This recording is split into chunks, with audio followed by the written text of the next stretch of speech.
Olá, meu nome é Juliana de Amorim Santos e vou apresentar o caso Artrite idiopática juvenil sistêmica resistente ao tratamento convencional, um relato de caso. A artrite idiopática juvenil, a AIJ, ela é caracterizada pelo conjunto de artrites não infecciosas autoimunes idiopáticas crônicas e, por definição, o início da doença ocorre antes dos 16 anos de idade e ocorre artrite por, no mínimo, 6 semanas após a exclusão de outras formas de artrite. Ela apresenta uma prevalência de 0,1 a 1 caso a cada 1.000 jovens até 16 anos e é a doença reumatológica pediátrica crônica mais frequente no mundo. Ela apresenta 3 formas de apresentação clássica: a forma sistêmica, chamada de doença de Still, que corresponde a 10 a 15% dos casos e apresenta um padrão de acometimento sistêmico; a forma poliarticular, que corresponde a 25 a 30% dos casos e acomete 5 ou mais articulações; e a forma pálseo-oligoarticular, que corresponde a 40 a 50% dos casos de AIJ, portanto é a mais frequente, e acomete 4 ou menos articulações. Em relação à doença de Still, a forma sistêmica, que é o caso que iremos abordar, ela é caracterizada pela presença de febre elevada, intermitente, por mais de 2 semanas, exantema de aspecto macular ou maculopapular de cor salmão, em tronco e membros superiores, não pruriginoso, e artrite, qualquer padrão pode ser observado na forma sistêmica. Pode ocorrer também comprometimento visceral, com hepatomegalia, esplenomegalia, linfonodomegalia e derrame pericárdico. Além disso, a forma sistêmica ela pode complicar com a ocorrência de coagulação intravascular disseminada, a CIVD, e também com síndrome da ativação macrocitária. 40% dos casos da IJ sistêmica estão associados à síndrome de ativação macrocitária e é uma complicação possivelmente fatal, portanto é uma doença de importância no conhecimento médico. Em relação ao caso clínico, NIAS, feminino, 4 anos, iniciou o quadro de febre aferida, 38,5 graus, diária, irregular, em junho de 2022, que evoluiu após 15 dias para artralgia, edema, calor e rigidez no tornozelo direito.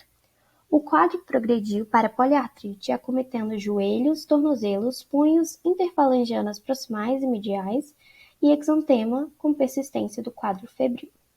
Ao exame físico, estava hipocorada, 2 cruzes em 4, sopracistólico, 2 cruzes em 6, enfoque aórtico e ausência de visceromegalias.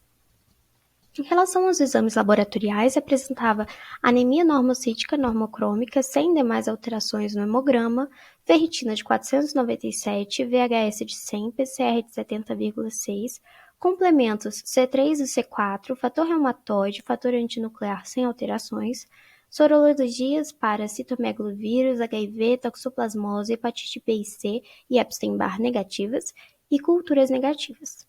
Mielograma sem atividade para doença linfoproliferativa, TC de abdômen com linfonodos retroperitoneais aumentados em quantidade e dimensões e ecocardiograma torácico sem alterações. Fez uso de anti-inflamatório não esteroidal com melhora parcial do quadro articular e febril.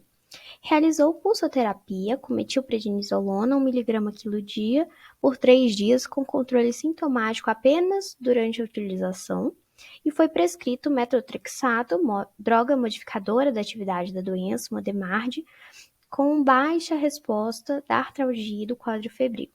A paciente segue internada para controle dos sintomas.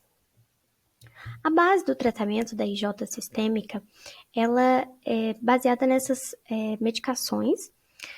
Os ANES, elas são utilizadas inicialmente para controle da inflamação, mas ela não muda o curso da doença.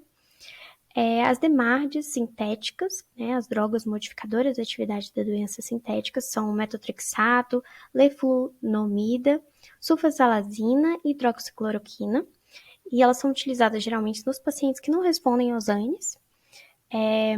Os corticoides, eles estão reservados aos casos clínicos mais graves, e as DMARDs biológicas, como antagonistas de IL-1 e IL-6, anakinra, canakinumab e tocilizumab, elas atualmente são recomendadas nas fases iniciais pelo Colégio Americano de Reumatologia no último guideline de 2021.